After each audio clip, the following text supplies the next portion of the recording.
is Terry Bradshaw, quarterback, Pittsburgh Steelers. It's 7:15. There's a new home run champion of all time, and it's Henry Aaron. This is baseball, Major League Baseball. And this is ABC's Monday Night Baseball, live from Fenway Park in Boston, Massachusetts. Looking. He's under the gun. He's tied. He throws. It is.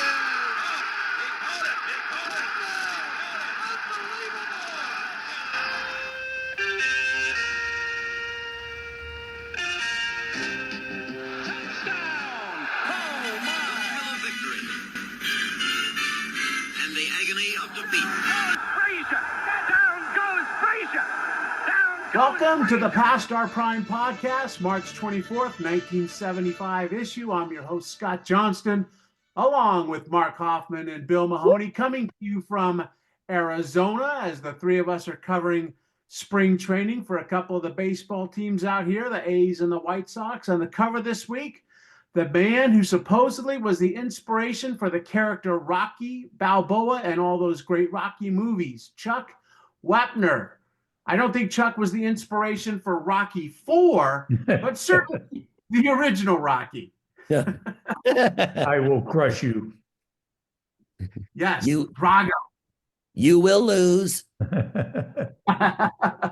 So this is a tough one to me. One of the things that makes Rocky so great is the music score. The music is great. The theme to Rocky, an all-timer. It's motivational.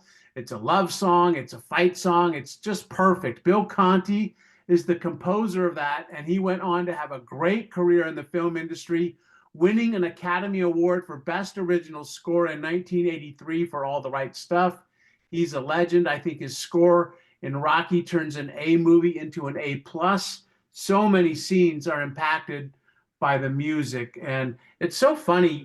I like music. I'm not like this huge music fan like some people, but you listen to a movie or watch a movie with no music, like they take the music out of it, and it's amazing how much the scenes are left flat without the music. Well, music makes the movie.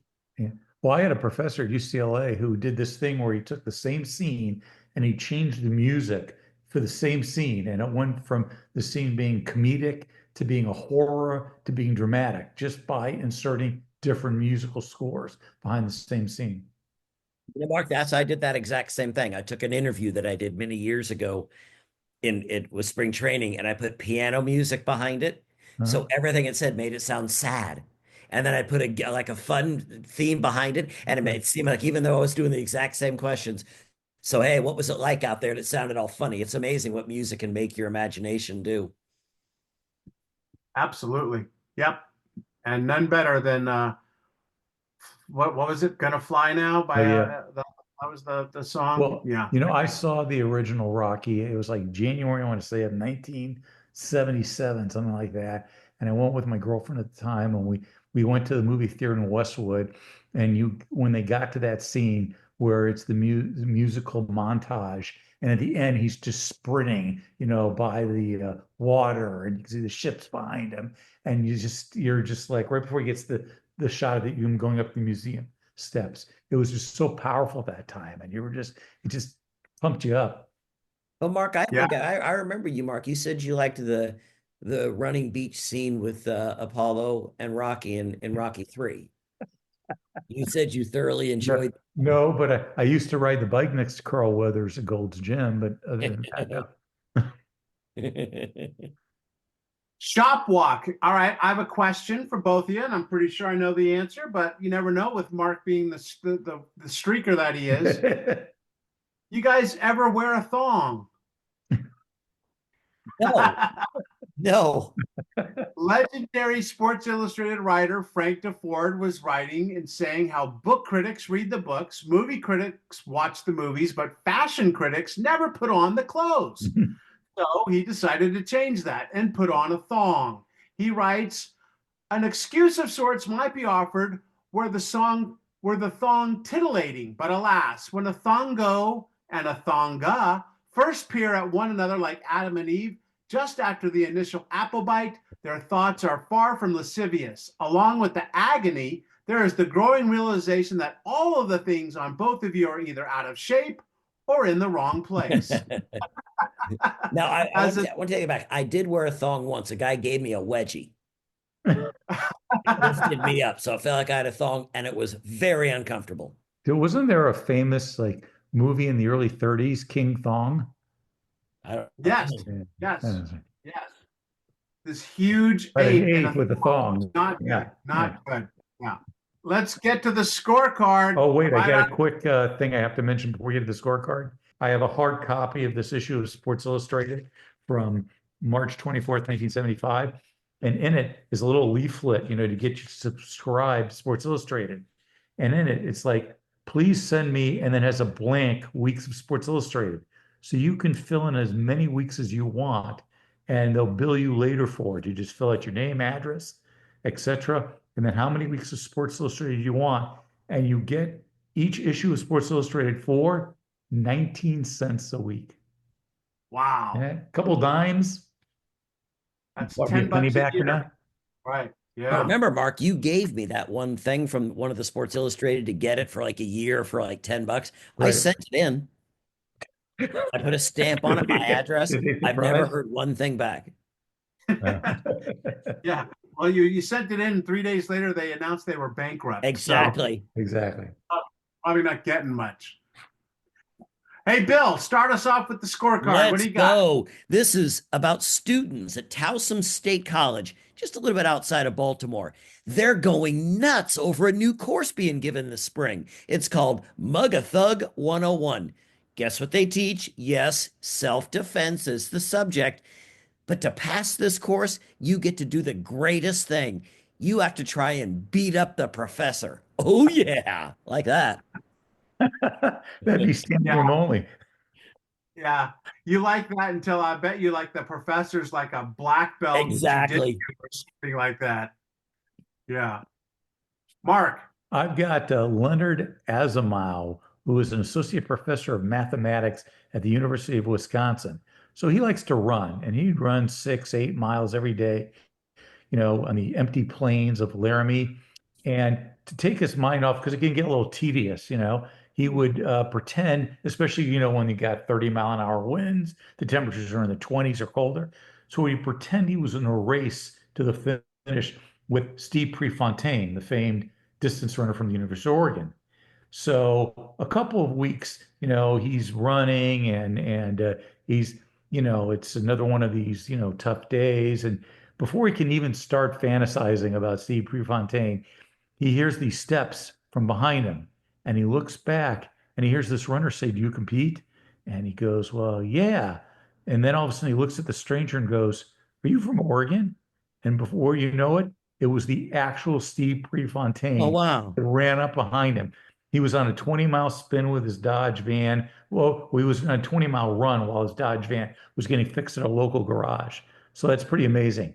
It didn't work for me. I used to run on the beach and imagine Bo Derek was, and it never happened. That's Yeah. awesome. She's Yeah, perfect.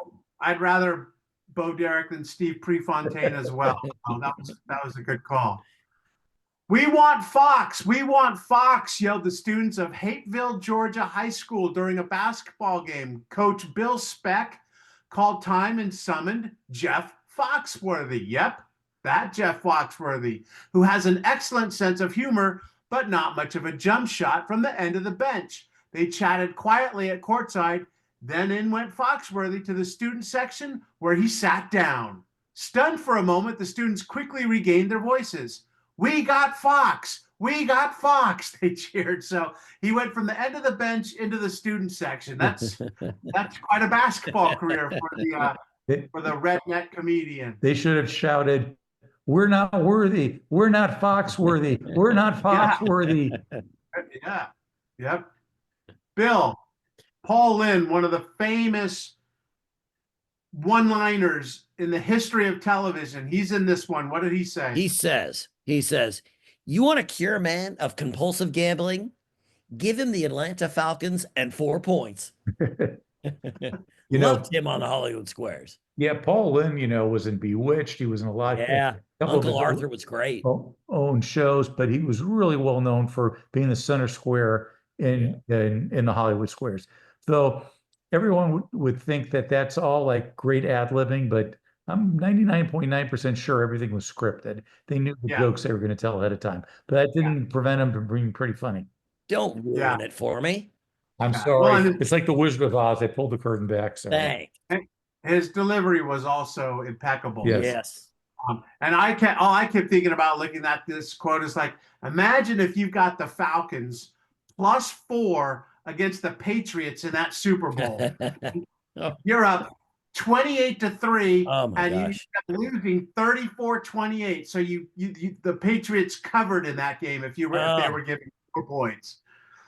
I got Larry Lacewell, assistant football coach at Oklahoma, reviewing their perfect 1974 season. He says, our biggest mistake was not taking Wake Forest lightly enough. They beat Wake Forest 63-0. Oh. 2 on a snowy seesaw, Bill. We talk about this all the time, but in the 70s, 80s, maybe even into the 90s, we were so much more well-rounded in our sports knowledge. And this is a clear indicator of that. 2 of the greatest skiers of that era and of ever. Yeah, I never followed anything skiing growing up. Just wasn't my thing. I didn't ski, didn't know anything about it, but I knew Franz Klammer and Ingemar Stenmark. No question I knew those guys. Maybe there was Wide World Sports they were on. I knew those guys and glad that I did. Klammer won every downhill in the 1975 season. He also won the downhill titles 5 times, 75, 76, 77, 78, and 83. Won a gold medal. Stenmark also won gold medals. These guys were the best at their sport. Yeah. What about... I believe that Stenmark actually retired with the most international wins back in '89 when he left the sport. What if I say this name to you guys? Does this ring a bell to either of you? Vinko Bogataj. Vinko Bogataj. Vaguely. Talk to me. Agony what if I tell you he was a ski jumper? Agony of Defeat. Oh, is that the guy on the Agony of Defeat? Yep. Oh, yeah. Dun, dun, dun, dun, dun. Yeah. And the Agony of Defeat. So if for any of these people that are younger than age 40, Google it. But for years, this poor son of a bitch was the one guy who was coming down and he just completely wipes out just as he's about to take off. And looked terrible. He did. It looked like if I was going to go. Yeah. I'm surprised he didn't die. Oh, yeah. Just looking at their knees, it hurts just looking at those knees. And I've skied like in Big Bear, but nothing like this. And it's just crazy to see the balance that's needed, to go do the slaloms, to go back and forth. And I can't even imagine doing a moguls. Those would just kill me. But wait a minute, Mark. You said you've gone skiing, but nothing like those guys? Really? Yeah, hard to believe. You think I'd be a Wow. world champion. Nothing. I played baseball. Nothing like Bob Gibson. Jaunty stride into history. As I mentioned earlier, we're in Arizona covering spring training. 50 years ago, there was a big moment down in Tucson. The great slugger turned skipper Frank Robinson with the Cleveland Indians, and he becomes baseball's first black manager in an exhibition game. Of course, he's going to become the first black manager in a regular season game once the season starts up in Cleveland. But for today, this was a big moment. He's taken out the lineup card against the Giants. And man, if you read this article, once again, they are playing to win this game. They're playing to win Cactus League games. Mm-hmm. Now, games 2-2 at the end of 9. Game over. We're done. So I thought that was interesting. I have a question for you. Who was the second black manager? Larry Doby. That's right. So I knew that. Yeah, I did too. I knew he was the second black baseball player. I did not know that he was also the second black manager. So I don't think Larry Doby gets enough credit for being a historical figure in the game of baseball. No, he doesn't. The funny thing about this article is they said Robinson and the people around him, including the media, were all laughing on the day in Tucson when he would bring out the lineups for the first time. But when I think of Frank Robinson, laughter isn't the first thing that comes to mind. But Robinson said this game in Arizona was just a rehearsal for the real thing. I think of him as being a pretty serious guy, not a whole lot of frivolity going around. No, Big Frank. But it truly was a celebration there in Tucson. They had a Goodyear blimp. They had a high school band. He was made an honorary citizen of Tucson. I mean, there was really a celebration at High Corbett Field. I thought was interesting is that, the first controversy that Frank got into was with Gaylord Perry because Perry wanted to be paid more than Frank was. Because remember, Frank's a player manager, and Perry wanted to be the highest paid player on the team. I think Robinson was making $173,500 that year. But he also didn't want to train the way Robinson wanted him to. Right. So he had issues with that too. He was a no-nonsense guy as a player and as a manager. He lost that first exhibition game, which was good practice because he would go on to manage in the big leagues for 16 years and lost 1,176 games. But after that first one, he said, I was thinking, hey, this is it. Now it's official. And I thought about Jackie Robinson and about the many people, both black and white, who helped me in my lifetime, who made this thing happen. So Frank Robinson, one of the greatest hitters of all time, breaking the color barrier as Major League Baseball's first black manager. I like the picture. They have that picture with Frank, and he's got his hand to his face, and then there's Maury Wills in the background looking on. Yeah, I like that picture too. Right. Yeah. And Maury Wills was one of the nicest guys I've ever met. Just an unbelievable human being. Who Can Handle the Hoosiers by our friend Curry Kirkpatrick. I probably say that every week.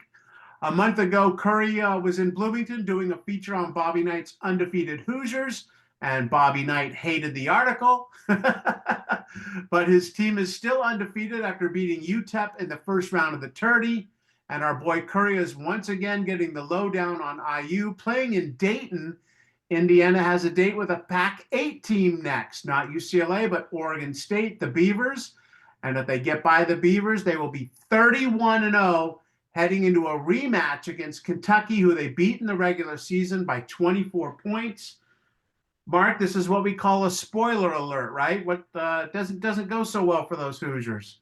No, it doesn't. Oh, that injury to Scott May, their best player, was, the only thing that I think prevented them from a perfect season.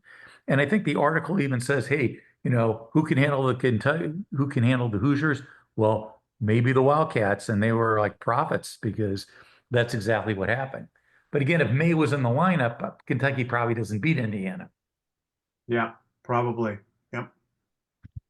All right, now our cover story written by Mark Cram, the great boxing writer for Sports Illustrated, and he's writing about a guy named Chuck Wepner. The article is called "They Have Kept Him in Stitches," and there's a reason for that. Muhammad Ali is giving a title shot to this guy Chuck, and this is the meaning of a guy who is trying to make a name for himself. Wepner has 30 wins, 9 losses, and 2 draws, but this week in Cleveland, he has a shot at the heavyweight championship of the world when he gets into the ring against Ali. Now, we've talked about 2 of Ali's fights in the last year, the rematch against Joe Frazier and the Rumble in the Jungle with George Foreman. Ali won both of those fights, so now he's giving Wepner a shot at the crown. Wepner's a big dude, and he can take a beating, and his face can prove it. In his 41 fights, he's had 300 stitches. Billy, that's just insane. Tell me a little bit about this fight. Yeah, he had never been knocked down in a fight ever. He went into this fight and he took the fight to Ali, kept going at him, but he sat, what Ali did is he laid on the ring ropes, just like he did against Foreman. He goes, you couldn't hit him because he just covered up so well. But eventually, Wepner got him and actually knocked Ali down. But after that, Ali, whatever happened, that anger that Ali had, he came out and just laid a beating on Wepner. I watched that fight. he was hitting him at will. I mean, hard rights, hard lefts, just right in the face. It was a wow. He took it to Wepner and actually knocked him down with like 19 seconds left in the fight. It was a beatdown. But Wepner to get in there with him, to stand there with the greatest fighter of all time and take the best he had for all those rounds is amazing. Wepner was an amazing, amazing opponent. Well, Ali said that he thinks Webner stepped on his foot. That's why Yeah. he went down in the ninth round. We'll see. But you could tell how much of a favorite Ali was in this fight. He was getting $1.5 million, while Webner was making 100,000. That was a discrepancy in the purse. Yeah. And yet still a big payday, probably the biggest of Wepner's career because the fight's on closed circuit TV. As we mentioned, 300 stitches in his career. Get this, when he fought Sonny Liston in 1970, Wepner received 120 stitches, and it took the doctor 4 hours to put his face back together. So just a tough dude. I mean, I'm not sure about his boxing prowess, and he was certainly able to take a beating. And if you can take a beating long enough, you can hand out some punishment and call it a slip or knockdown or whatever. Ali thought this was going to be an easy night, and it was anything but. He had even said in the press conference up to the fight that he wasn't going to hit Wepner in the face. He goes, I know he bleeds. I'll take him out by just hitting him in the body shots, in the stomach, in the chest, in the arms. I won't hit him in the face. He had to, obviously, but Wepner was considered more of a club fighter who actually sort of got chosen to fight Ali, and he gave him everything he had. Wepner did. Yeah, they said, is he a bum or a club fighter, a tomato can or a dog? Yeah. According to his manager, he's none of those things. He's tough as nails, which doesn't mean he's a good boxer, but that he can take a beating. But remember who also did that? Didn't Randall Tex Cobb do the same thing? Yep. You just Yeah, pound him in the face, and he never went down. Yeah, the one where Ali, where Howard Cosell said, "I'm never going to call boxing again after this." Yep. Yeah. The fight and the fighter got the attention of one Sylvester Stallone, and the character Rocky Balboa was inspired by Wepner versus Apollo Creed. Of course, in this scenario, Muhammad Ali is Apollo Creed, and a movie franchise was born. Mm-hmm. Jeff Feuerzig is the Sundance Award-winning director and writer of The Devil and Daniel Johnston, author, The J.T. Leroy Story, as well as a writer and producer for Mike Judge Presents Tales from the Tour Bus, an animated nonfiction music series for HBO. IndieWire recently voted The Devil and Daniel Johnston, quote, the best music documentary of the 21st century. That's not too bad. Author The J.T. Leroy Story was nominated in 2017 by the Writers Guild of America for Best Nonfiction Screenplay. But for our purposes, he wrote the screenplay for Chuck, a movie about Chuck Wepner starring Liev Schreiber, and he directed The Real Rocky for ESPN's acclaimed 30 for 30 series. That is excellent. It's a must-see if you're a fan of sports and boxing in particular. And Jeff joins us now to talk about Chuck. Hey, Jeff, thanks for coming on the Past Our Prime podcast. Oh, thanks for having me, guys. Hey, Jeff, what drew you to the story of Chuck Wepner? Well, I'm born in New Jersey. I'm Monmouth County, which is not Bayonne, but, about a half hour, 40-minute drive max. And when Wepner, the Bayonne bleeder, fought Muhammad Ali in 1975, well, I guess I was 11 years old. So believe it or not, my high school, Raritan High School in Hazlet, New Jersey, once a year they would cough up some dough to bring in a big sports celebrity for like a dad and son kind of night. Daughters were invited as well, but it was largely attended by the guys. And for this year, 75, before Wepner fought the great Ali, Chuck Wepner came to my high school. Now, I had never been to the high school. I was in grammar school. I was 11, and my dad took me and my brother to see Chuck Wepner, a.k.a. the Bayonne Bleeder. So already, this guy is larger than life because he's got the coolest nickname basically in history. And Wepner shows up. He's wearing a full-length fur coat and a pimp hat. And he shows this auditorium filled with dads and kids, the bloodiest fight in boxing history on 16 millimeter, black and white, Chuck Wepner versus Sonny Liston, which was a fight that took place in Jersey City. And it is incredible. It's like a horror movie. There's blood everywhere, and it's just amazing. And then Wepner gives this giant inspirational chat to all the kids. And he's going to go off and fight Ali. Now, Wepner at this point has never fought full time in his life. He is the heavyweight champ of New Jersey, but he's actually a liquor salesman. And he's going to go up to the Catskills to train to fight the great Ali. And as far as he's concerned, he's going to win. And he's doing this chant to all the kids, who's going to beat Ali? And the whole crowd's yelling, Wepner! And like, forget about it. Blew my brains out as this 11-year-old kid who would watch all the fights with my dad and the Ali fights and, Howard Cosell and Wide World of Sports. We would follow this stuff. It was great. And that's my introduction to the great Chuck Wepner. I never forgot him. We've seen the movie and the documentary version of Chuck Wepner. What's he like off camera? It seems to be, in the documentary version at least, like he's the same guy. He is the Bayonne Bleeder is the same guy. He's salt of the earth. This guy, Bayonne's a really special place because if you know Jersey, obviously the PATH train connects Hoboken and Jersey City to Manhattan, but the PATH train does not go to Bayonne. So there's something untouched about it. It's like right across, you can see the Statue of Liberty, but it might as well be its own place. Like it's not connected to New York in some ways. It's just like isolated because somebody cheaped out and didn't pay for the PATH train to get to Bayonne. They really should have, by the way. And I don't know what to tell you, but it's this untouched place. If you go there today, the architecture is still pure. The people are pure. And Chuck Wepner is, he's not technically the mayor of Bayonne, but he might as well be. You walk around that city with Chuck, and he's shaking hands and glad handing, and everybody knows him. He's the friendliest guy on earth.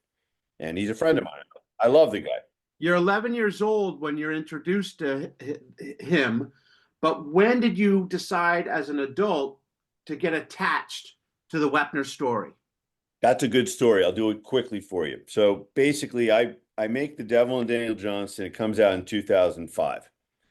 And I win Sundance, and now it's time to like, okay, what's my next documentary going to be? So I'm reading this incredible book by the great author Nick Tosches, The Devil and Sonny Liston boxing book, right? And I love Tosches. He's from Newark, New Jersey, by the way, across the bay from Bayonne. And it's a very dark book. Sonny Liston's a dark tale. And at the end of the book, the last 2 pages are all devoted to Chuck Wepner, the Bayonne Bleeder. And I'm like, So I know Nick Tosches. He's deceased now. But anyway, I give him a call. I say, hey, Nick, what do you think about a documentary about Chuck Wepner?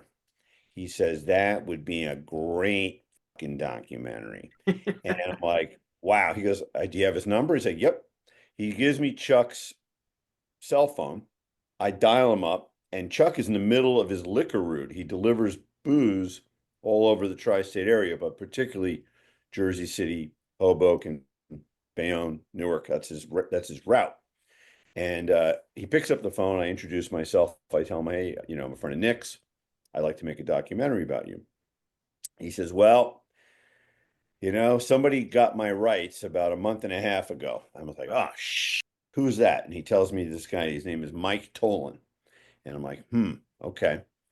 And I tell my agent in Hollywood, hey, I want this story. This is a great story. But this guy, Mike Tolan, has it. He goes, Mike Tolan?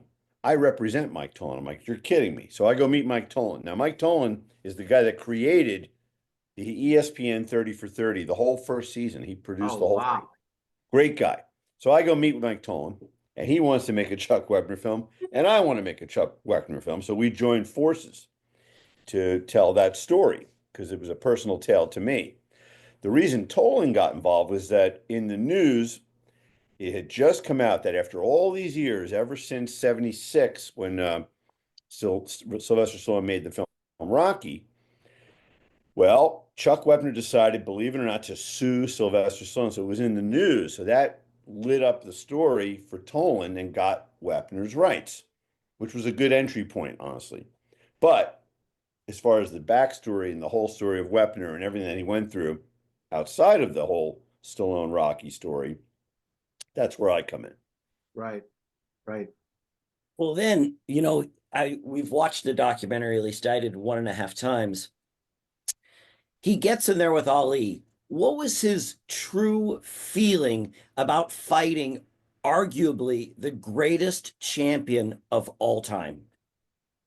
Well, there's two things going on in Wepner's mind. First of all, the reason his nickname was the Bayonne Bleeder, which he earned that title, is that the guy could take a punch. The guy never went down. I mean, in the middle of, for instance, the Liston fight, which I referenced earlier, they wanted to stop the fight. I mean, it was a bloodbath. It's known as the bloodiest fight in the history of boxing.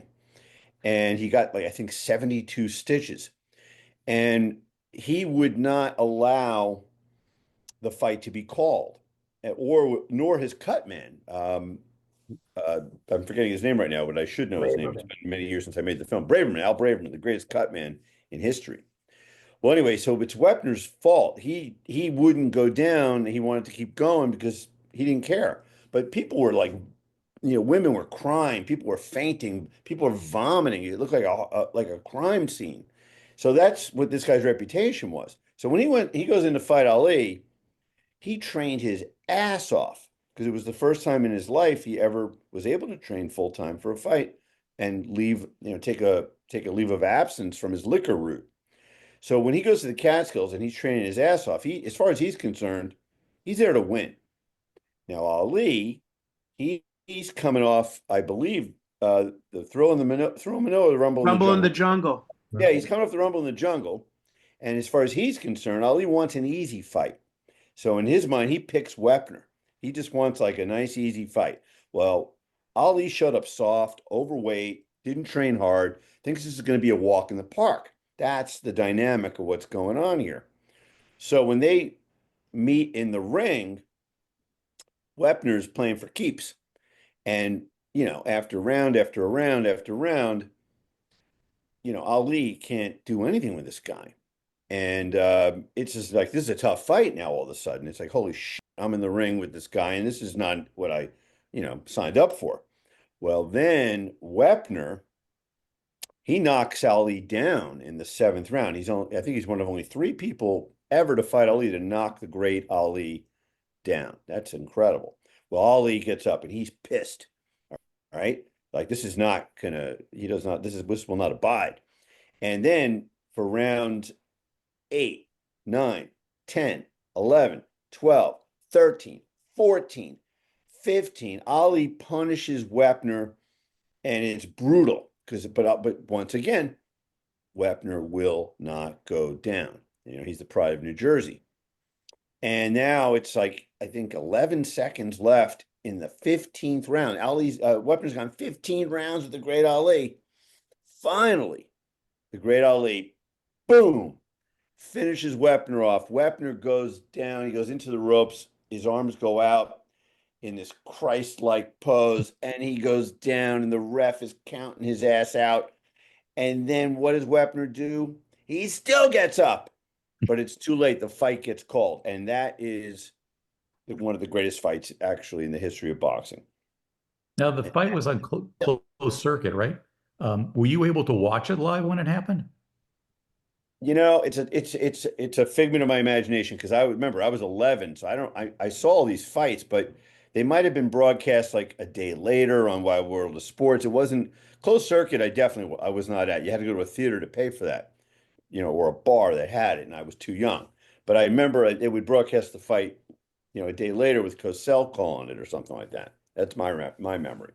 But anyway, the point is, you asked the question, like Wepner, what was genius about Wepner, and for everybody who watched the fight, was that if you're Chuck Wepner and you're from New Jersey, just to be in the ring with the great Ali, that alone was a win. Okay? Just to be there, period. And then to go 15 rounds, even though he lost the fight, he still won, and in the eyes of all men, because people were, he was the laughing stock. People were, making fun of him and making blood jokes at his expense up to the moment of that fight. They did not take him seriously, but he gave Ali the fight of his lifetime. And that's what inspired Stallone. Stallone was watching that night, closed circuit in Philadelphia. The thing that sort of pissed me off is the fact that Wepner knocked him down, but everyone after that was trying to find a reason that he knocked him down. Oh, he stepped on his foot. Oh, he tripped him. How did Wepner deal with that? Because that's sort of a, hey, you couldn't have done that to the mighty Ali.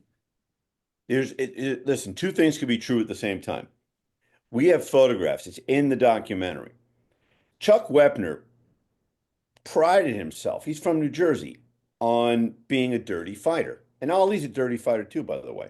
All right. So Wepner would tell you there are three best punches, the kidney punch, the low blow, and then he had other tricks. Well, one of his tricks, of course, was you step on the guy's foot. So we have the photo. We have millisecond like snapshot photos. You see it. We zoom in. And yeah, there's no doubt in my mind, and Chuck Wepner knows it, by the way. He stepped on Ali's foot, but that's true. Simultaneously, what is it ruled in the history books as? A knockdown. Mm-hmm. So yes, he knocked down the great Ali, and yes, he stepped on his foot. He's a dirty fighter. But Ali was doing kidney punches like left and right on Wepner, and those are also illegal, and low blows and things like that. So yeah, I mean, it's boxing. Welcome to boxing.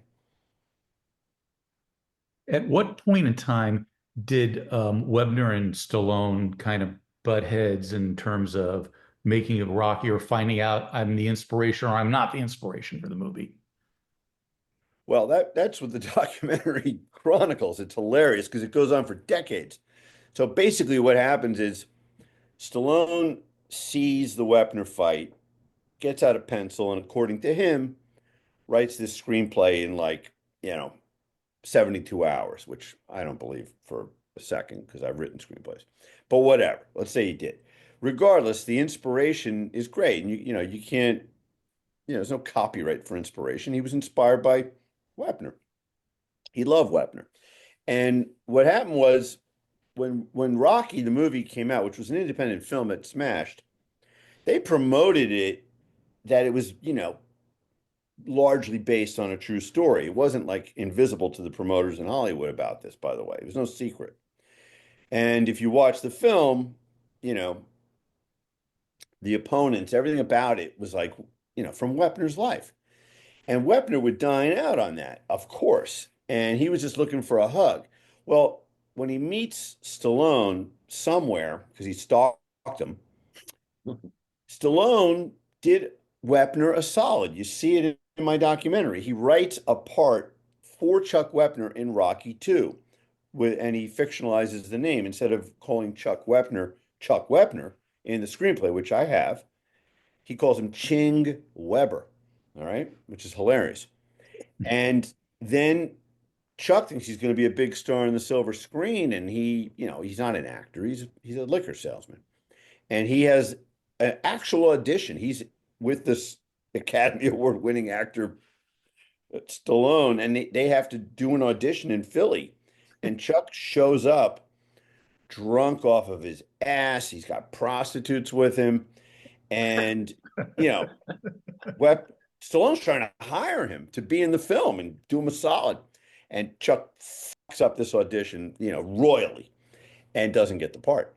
And that was just phase two, because Stallone's acknowledging his debt to the man, which was solid, which was nice. Well, it doesn't matter because Chuck is still dining out on this. He's the real Rocky for years. And then, of course, Stallone keeps taking from Chuck's life. Rocky III, I believe, is the one where Rocky fights a wrestler. Now, remember, who's the first person to fight boxing meets wrestler? Well, Chuck at Shea Stadium fights Andre the Giant. Incredible, right? So Stallone just kept taking and taking because why? It was a rich tapestry, this guy's life. And, it worked, right? And the Rocky franchise, I researched it at the time. I mean, Jesus Christ. I mean, it's like, it might be over $1 billion around the world. and that's just how it is. So Wepner never got a taste, and he never got any financial gain outside of dining out in Jersey and being the real Rocky. And it took many years and he would meet Stallone here and there, as you see in my documentary. He actually saw Wepner in prison. Chuck went to prison when Stallone was filming a film called Lockup in a prison in Jersey, and now they're in the same place together. And Wepner and Stallone meet again. They meet over and over again. Wepner stalked Stallone when he was shooting Copland in New Jersey and just shows up. So he was always just looking for a hug or a pat on the back from Sly. And the big pat on the back would have been a nice fat check, of course. Right. But it was never forthcoming. So that's when Wepner finally, blew his top, probably egged on by his awesome wife, Linda, and he sues Stallone's ass. And that's the next real battle, which the film I made chronicles. So tell me, Jeff, their relationship, Sly and Chuck's, it's pretty complex. Most people, being Chuck, would grow to hate this man. I mean, he's holding his meal ticket, and he won't give him a part of it. What changed? Obviously, courts helped it change, but Chuck's just he's not a grudge holder, obviously, or so it doesn't appear to be. Yeah, it is complex, but no, hate is just not in the man's body, and he does not hate Stallone. He didn't hate Stallone when he sued Stallone. It was about right and wrong. It was that, as simple as that. It was like honor. That's Chuck Wepner. He was a former Marine. And what Stallone did was not honorable as far as he was concerned. So we sued him. That's it. But there was no whatsoever hatred. He loved Stallone, and he was appreciative of Stallone appreciating him and his life. There's no doubt about that. It was not about hatred ever. It's like two boxers get in the ring. They don't hate each other, even though they're punching each other out. Well, that's the same thing as a court, in this case, in this court battle. You mentioned that, Wepner trained for 3 months and Ali took it lightly. And, he lost the fight, but he actually won. I mean, you are describing Rocky, the original, to a T. And then, you mentioned Thunder Lips, which was Hulk Hogan in Rocky 3. And how did Stallone have the audacity to go so long and claim these were coincidences? Well, I'm not Stallone. I examined it. He was deposed. We have the deposition. You see the close-ups. He's in full denial on all this stuff, but it's beyond obvious to anyone with eyes and ears and a brain. So that's that. So Stallone, would not cop, let's just say. It's just how it goes. But, at the same time, it's all metaphor, and you can't really sue for inspiration. It's just creativity. Stallone is a creative genius for seeing the greatness in all of Wepner's life. Now, like, we have footage in my film where Chuck Wepner, for instance, when he trained, he would run up the great Hudson County Park steps in Bayonne. Well, those steps look a hell of a lot like the Philadelphia Museum steps that Rocky runs up. And there was footage of Wepner on the news, training for the fight. So I have the footage, you see this, and the way, down to what he would wear and the skull caps and the glove, like everything was like Wepner, So, I love Chuck Wepner outside of all this. And I just see the beauty and the poetry in the creativity that Stallone took from Wepner, and Wepner sees it as well. So yeah, it was like he got mugged, but there was a great outcome because Chuck's life got memorialized. I mean, there's a statue now of the Bayonne Bleeder in that same park, right by those steps, an actual giant, beautiful statue. What an honor, right? And that all wouldn't have happened if it wasn't for Stallone, Now, Wepner blew the interview or blew the audition with Stallone. There was more Rocky movies that came up after that. Was there ever an opportunity for Wepner to go to Stallone and go, man, I was in a bad place and give him another chance because Stallone did put other people in movies, sparring guys that got to be in those movies. Did he ever think about that? I can't really speak to that. I mean, all I know is Yeah. one thing, before Chuck blew the audition, he wasn't an actor and he wasn't an actor after. Why would you hire a guy who's not an actor to act, right? So I don't think Stallone owed him after that one to another part. I think Stallone gave him a shot, and the guy didn't take acting classes and show up prepared and knowing his lines. He Yeah. blew it. And Chuck would be the first to tell you. And he told me, he blew the audition. He was coked out of his mind. He was up all night with these prostitutes on the Jersey Shore, and that's not how you go to an audition for Hollywood. Not 101. That's how some people do. Oh, by the way, I shouldn't call them prostitutes. That's not fair. They were strippers. He picked up strippers. It was a while ago. Good. Okay. We cleared that one up. Yeah. So talk about how the Andre the Giant exhibition, for how that all came about. Well, that's a pretty cool story because I got to interview for the film the great Vince McMahon. Now, Vince McMahon Sr., of course, was really like the legend of all professional wrestling. But Vince McMahon Jr., the first big major fight he ever promoted, the biggest card ever, was Shea Stadium, which was Andre the Giant versus Chuck Wepner. And that was his idea to let's put boxing meets wrestling, let it go toe to toe in the ring. So this is a big event for, I think it used to be called WWE before it was, no, it was called WWF before it was called WWE back then. So that was a big, big deal. Remember, wrestling at that time was just coming into its own as this giant thing. It wasn't just like Lucha Libre on Channel 47 with the fuzz on, it was like, San Martino and all these great wrestlers, and we're getting personas. And that was largely Vince McMahon Jr. promoting the shit out of this sport.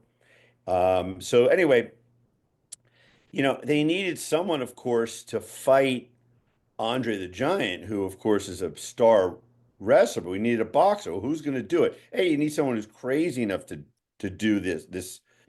I mean, I hate to call it a stunt, but boxing versus wrestling had never been done before. And they got Chuck Wepner because he had a name all of a sudden. He fought Ali. He's the real deal, right? So that was the point. So Wepner got tagged. But you got to remember, as you see in my documentary, Wepner had already been in the ring with a grizzly bear on the Jersey Shore. The guy fought a bear, but it wasn't just any bear. He fought a famous bear, a bear that was on the Ed Sullivan Show. This was Victor the Bear, one of the greatest wrestling bears of all time. So Wepner had fought Ali. He'd fought a bear. Where do you go next? A giant. One place, Andre the Giant, right? That's insane. It seems True. to me, that Wepner was a little bit before his time. In the social media days now, him fighting a bear, him taking on a wrestler, he'd be absolutely huge in today's day and age. With social media, yeah, I would agree. He would be huge. But back then we found out these things and it was passed around like a secret handshake. We would have wrestling magazines just like, Cream and rock and roll magazines like Circus. There were wrestling magazines with all this stuff. And they were, there was many of them. And, me and my friends, we collected that stuff and read it. But it would be passed around like a secret handshake because not everybody was interested in this stuff, It was definitely kind of underground, We are talking with Jeff Feuerzig, Sundance Award-winning writer and director. His website is jeffffeuerzig.com. That's Jeff Feuerzig. Go over there and check out his amazing stuff.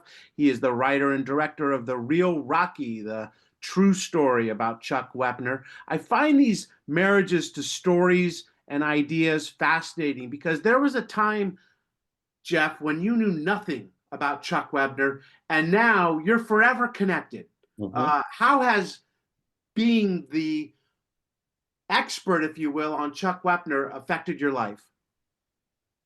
Well, like I told you, because I was so young and he touched me and inspired me when I was 11 years old, that inspiration never left me. I mean, I think Wepner, it's kind of like Springsteen in Jersey. If you're from Jersey like myself, I was obsessed with Springsteen as well. And I think these people, these larger than life people like Wepner and Springsteen, outside of the great songs and the great fights and the great work that they did, the greatest thing they can give to young people is inspiration to go out there and do something big and bold and different. And these guys, Wepner very much inspired me, to become a storyteller, a writer, a director, to make films. And for a guy from Jersey like myself, who comes from nothing, I credit Chuck Wepner, the Bayonne Bleeder, for inspiring me to try and get in the ring myself in a different area, which is film.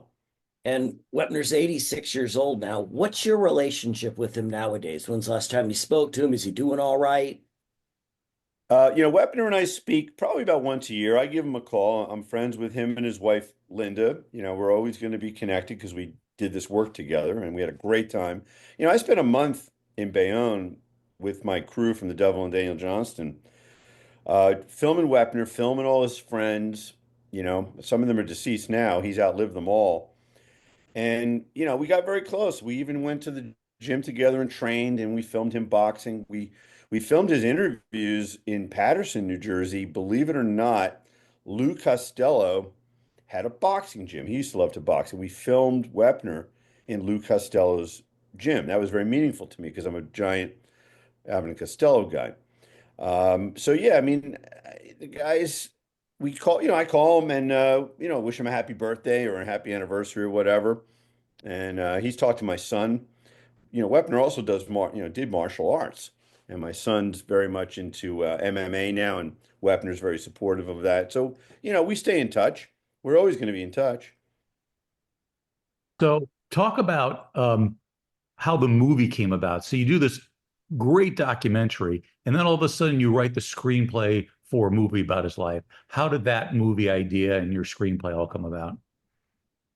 Well, the producer, Mike Tolan, and myself, we always wanted to make kind of like an American Splendor, which is a great, great film, where it's what we call a hybrid, where you have a narrative scripted film, but there are documentary, real elements cross-cut. So I wrote this screenplay with my good friend, the author, Jerry Stahl, Permanent Midnight, and many other great novels. And, we knew the story was of Wepner in the documentary, which is a TV hour for the ESPN 30 for 30. We knew there's a movie in there, and there's actually more to tell that you couldn't put in the documentary. There was more story. The story kind of kept going. And we wanted to take that other material that I had researched and get it into a Hollywood movie that would be ideally a hybrid, using some of the documentary stuff I shot as well, cross-cut with the narrative, but largely scripted. Anyway, so we attached Liev Schreiber, who at the time was he'd been in movies, but he wasn't totally bankable yet. And then he had this hit show called Ray Donovan, and he finally got bankable. And by the time this thing got financed, Welcome to Hollywood takes years. The screenplay had long ago been written, probably 5 years previous. I was not available. I was booked on my next documentary, which is called Author, the J.T. Leroy Story. So I couldn't direct this thing that I'd created. And that's how the cookie crumbled. And they went off and made a film. It was supposed to be called The Bayonne Bleeder. Then it was called The Bleeder. Jerry Stahl and I were not happy about that because we thought The Bleeder, what is this, about a menstrual cycle? So that wasn't good. And then at the last minute, well, they shot the film and made the film. And then at the last minute, I think it was the distributor decided to call this thing Chuck. And that's a horrible title. And that's the end of that. So yeah, what can I tell you? The movie got made. And, I made Author of the J.T. Leroy Story, and that's what happened.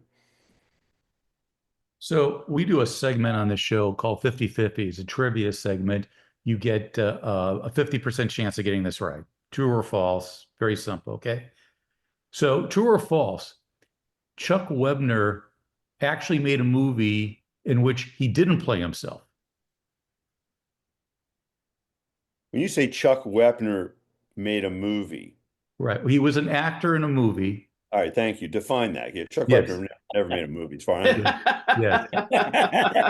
Yes. You're so good, so Yes. technical. Yes. I don't even think he made a home movie. Yeah. So you're saying Chuck? Sorry, you're saying Chuck? Yeah, no, there's no doubt. Chuck Wepner absolutely acted in some other crazy low budget movie, which is hard to track down. I can't remember the title, but I used to know the title. What was that title? It was called The Gig. It was made in 1985. It starred Wayne Rogers and Cleavon Little, and he played a character called the driver. So I'm assuming there weren't any lines involved. I recall that, but yeah, I guess that would be true. Yes. Jeff gets a pen no matter what now. Yeah.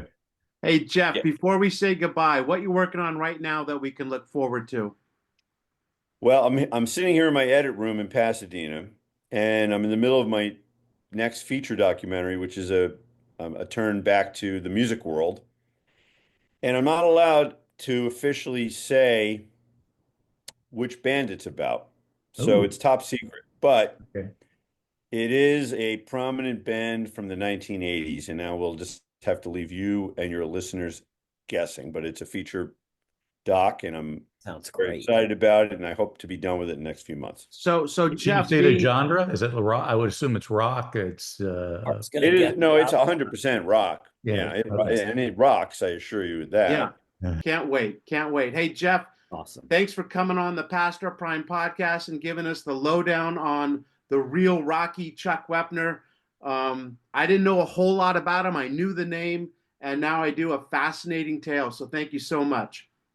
Guys, thanks for having me. It's so much Yeah. fun always to talk about the Bayonne Bleeder. Jeff, Writer you're of the man. movie Chuck and the director of the real Rocky, Jeff Feuerzig, ladies and gentlemen. Thank you so much. Thanks, guys. Jeff.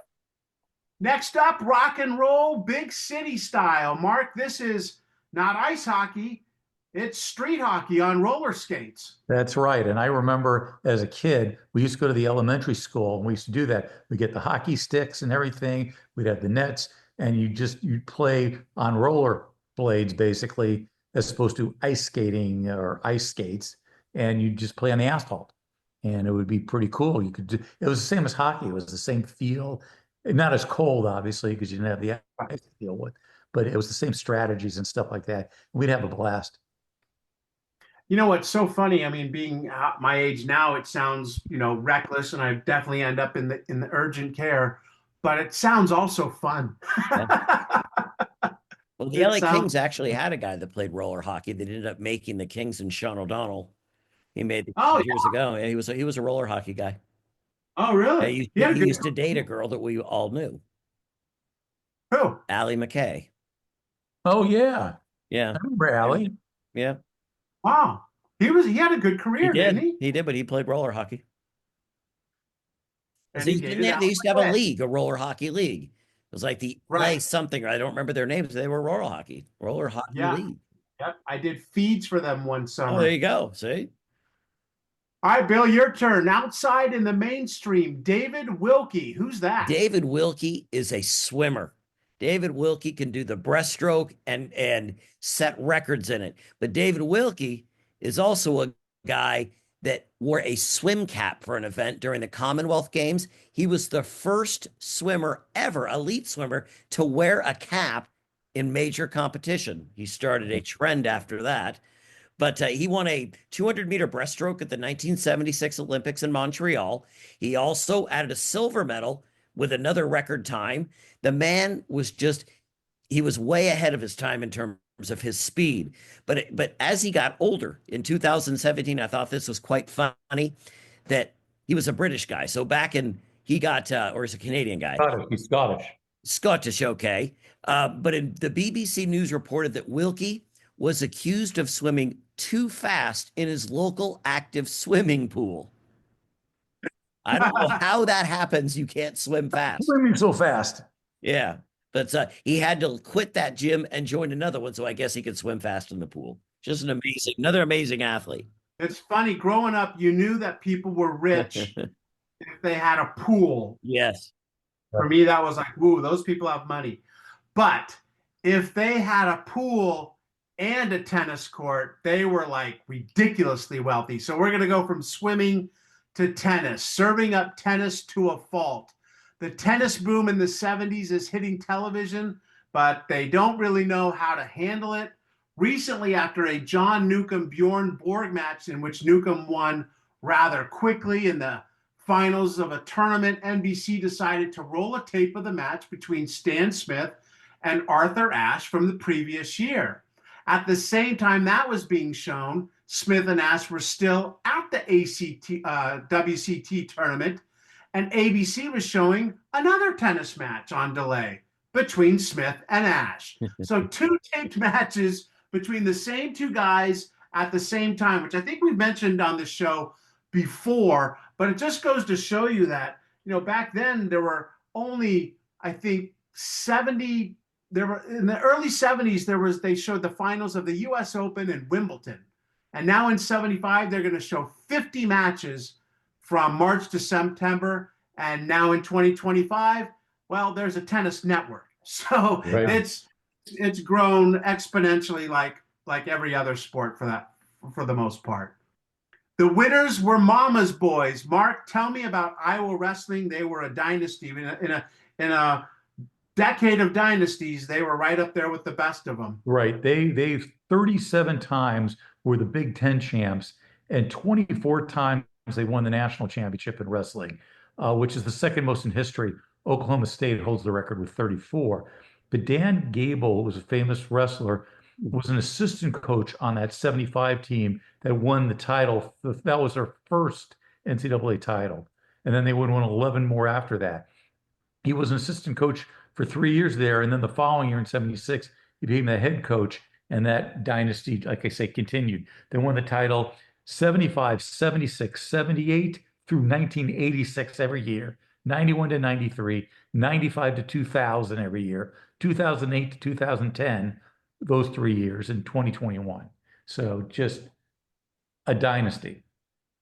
And there's another Big Ten school now that is a dynasty. Do you know what school it is? Big Ten school. Either of you? Maryland.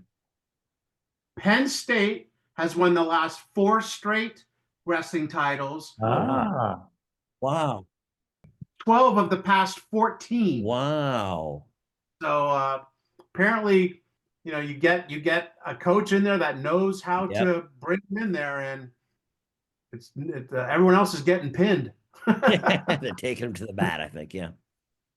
Hey, Billy, there's a school here that's not too far from where we are on Camelback that is now in the NCAA tournament. But back then, 50 years ago, it was one of the smaller schools winning titles. I'm talking about Grand Canyon University. Tell me about them and the other small schools that were making waves back in 75. Well, yeah, it was we had a guy, Bayard Forest, Grand Canyon. I think they called it Grand Canyon College then. But there was a big game between Grand Canyon and Midwestern University of Wichita Falls, Texas, which in a past life, I used to work at a TV station in Wichita Falls, and I used to shoot. It's now Midwestern State University. I used to shoot those games. So I looked at this and I thought, oh, wow, forget about Bayard Forest and all that. I used to shoot camera there. But Grand Canyon, we talked about, was getting good then. And now they're becoming, I don't want to say a minor powerhouse, but they're getting respect in college basketball. Yeah, back in 75, they played in what was known as the NAIA. Now they're in the NCAA Division I. Dan Marley led that team to a lot of appearances in the NCAA tournament. So you're right, Grand Canyon has become a powerhouse. And back in 75, they were just a Baptist college, of about less than 1,000 students. So it's really grown over the decades. I know. Can you imagine? I mean, Grand Canyon is what, 10 miles, if that, from Arizona State? Yeah, yep.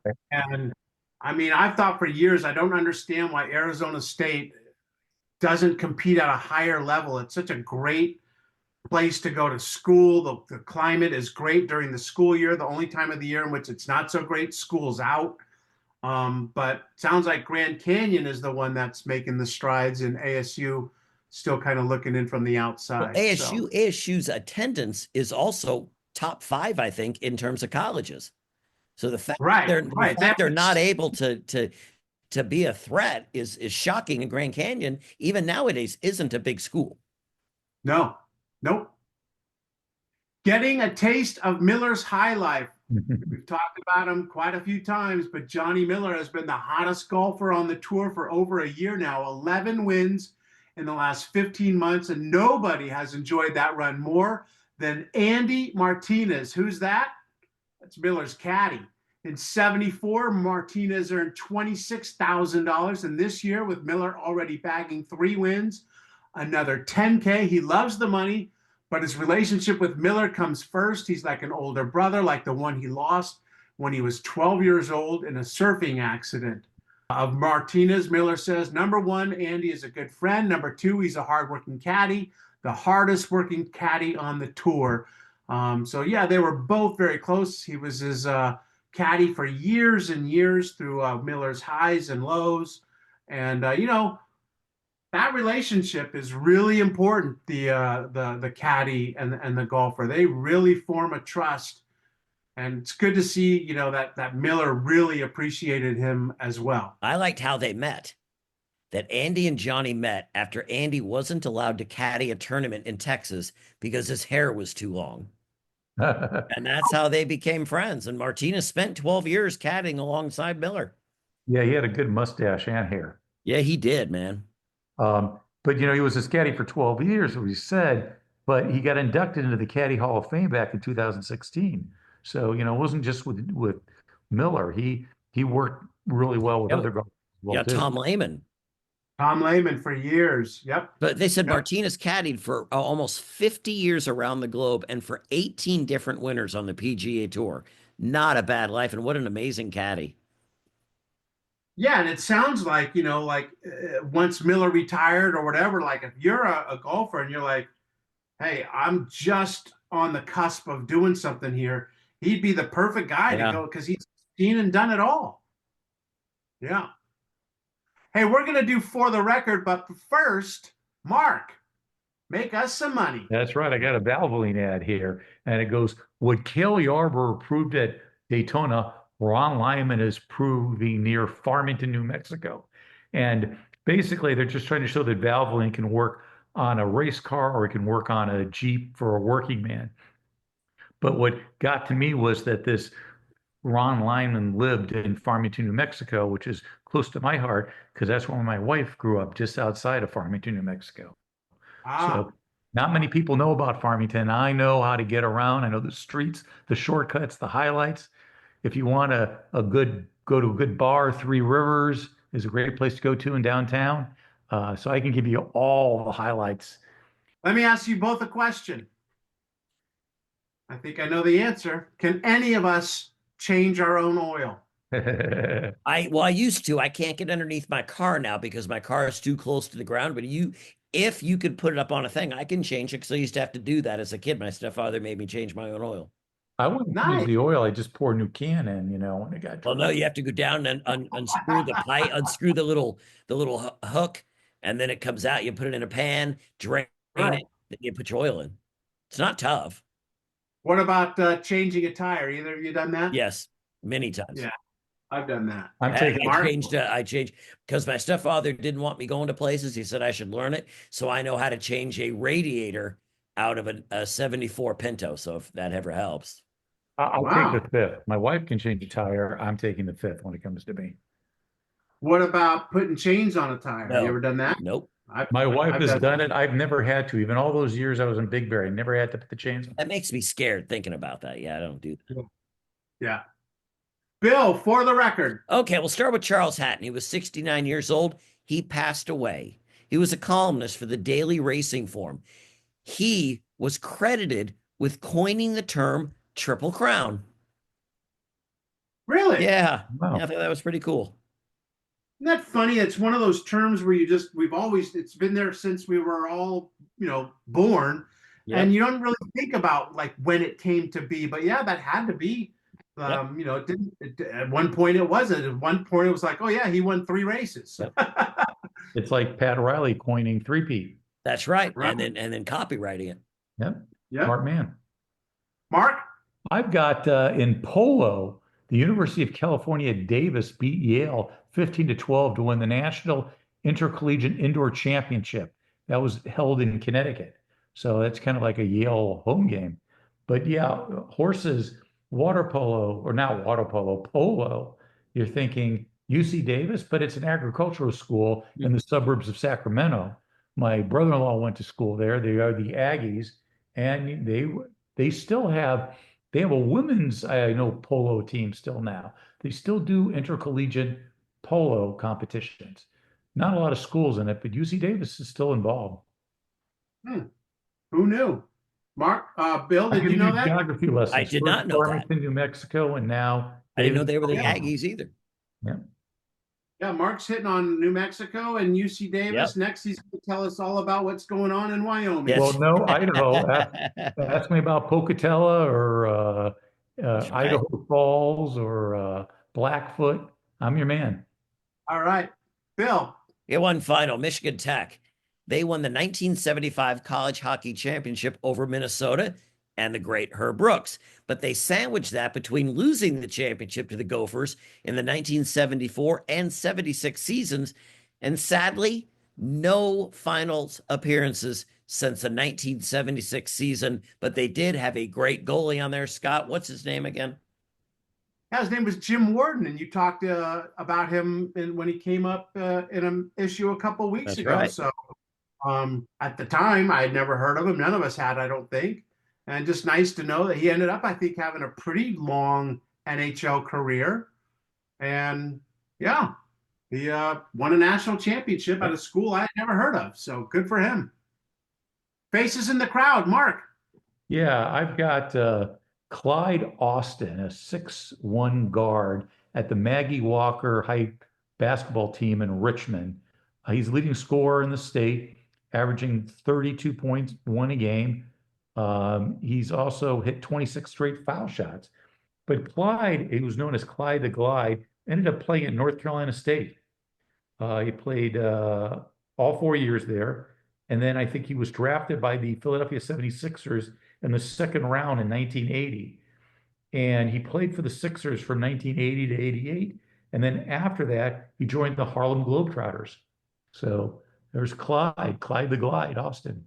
And then you know where he spent time after that? Prison? Yep, for running a pyramid scheme. Suckers. Wow. Yeah, I had to bring us down, didn't you, Bill? Sorry. Yes, No, I just thought, man, this guy's playing. He was probably the best ball player in prison. We were in such a good mood. And then I know I screwed it up. I'll take that back. Clyde, the criminal Glide. Yeah. Bill. Randy Lewis, he was a sophomore wrestler in South Dakota. Not sure if Mark knows everything about South Dakota. I have been to South Dakota. He would go on to win the gold medal in freestyle wrestling in the featherweight class in the 1984 Olympic Games held in Los Angeles. Who knew? Yep. Wow. I'll finish up the 19th hole with diluted hockey and this guy, Mark Porter. Not happy at all. Sir, I find it hard to believe that reader Greg Prince in the March 3rd issue really thinks that, quote, expansion is the best thing to happen to hockey since the slap shot. In less than 20 years, we have gone from 6 major league teams to an incredible 32. It is true that the increased number of teams allows more people to be exposed to hockey. However, hockey is not the game it was even 5 years ago when there were 12 teams. Many of the present participants would not have played a few years ago. Recently, many expansion teams have done well, but any team that does well under current conditions is just the cream of a watered-down crop. I wonder how many people have seen a real professional hockey game. Now, I consider myself to be a get-off-my-lawn type of guy, but this guy takes the cake. He liked the NHL when there were six teams, yeah. And the Canadians won the cup basically every year. So maybe now it's diluted, but 6 teams is ridiculous. Now, get off my lawn. Yeah, I don't think we're going backwards now. No. If anything, in the next 20 years, there will be 40 teams. Yes, they'll get more. They're already looking into it. Hey, that's going to wrap up the Chuck Wepner issue of the Past Our Prime podcast. Some people have 15 minutes of fame.